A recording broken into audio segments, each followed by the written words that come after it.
So I want to share a story with you. Recently, we had to apply for Everett to go to the school that he already attends. The daycare that he goes to, which is right by our apartment, is now a part of the New York City Department of Education Universal 3K program. So it's like the pre K, but for 3 year olds. It's subsidized by the city. Hooray.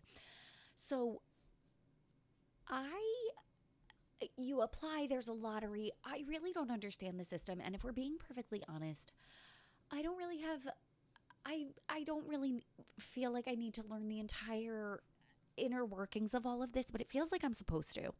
And having to apply for him to go to the school that he already goes to, I'm wondering what happens if he doesn't get in? Am I at childcare?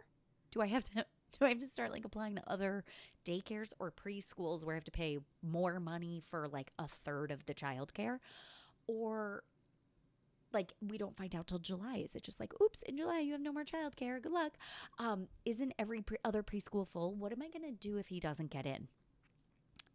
And I don't know about you, but right now, after the couple of years we've had, uncertainty is the last thing I need more of. All I wanted was for Everett to get into this Universal 3K program so that all those hundreds of tabs that had just opened up in my head, am I signing him up for camp and then there's going to be a babysitter to pick him up and then I'm going to that I could close all of those tabs, take a deep breath, and know that everything was taken care of and accounted for. That this would be a seamless transition. I would know what to expect and we'd be good.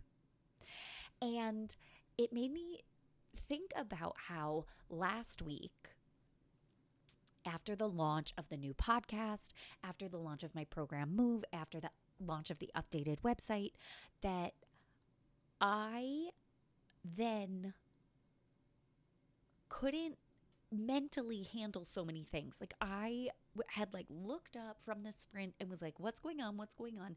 And I knew I needed to take care of myself.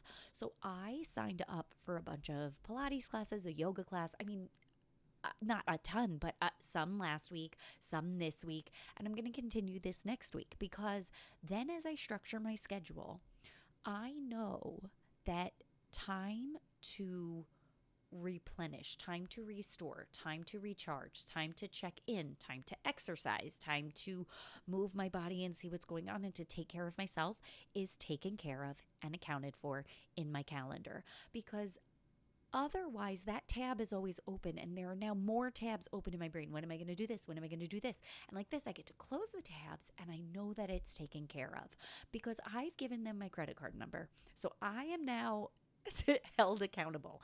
I have invested in myself and I've invested in people and programs that I know are a space that I am safe in, a space that I can step into and show up for myself, a space that I can step into and I don't have to take care of them. I have to take care of myself, and that's it. That they're going to take care of me. This is why I take the writing classes that I take. This is why I do the creative coaching programs that I do. This is why I sign up at the certain studios I sign up at. This is why I see a certain therapist, right? Because I know that I am held accountable to a space that is good for me and is going to help me create the habits and the systems and the structures that I can sustainably maintain to make sure that I'm good. Doesn't that sound awesome?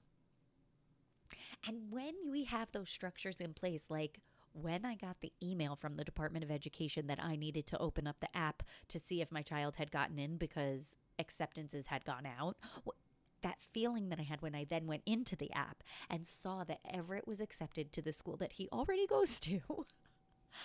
Oh my God, I could feel all of the tabs closing. What a relief. I don't have to worry about that anymore. I know what I can expect. I know what's taken care of, and I can plan other things with more ease and space around them.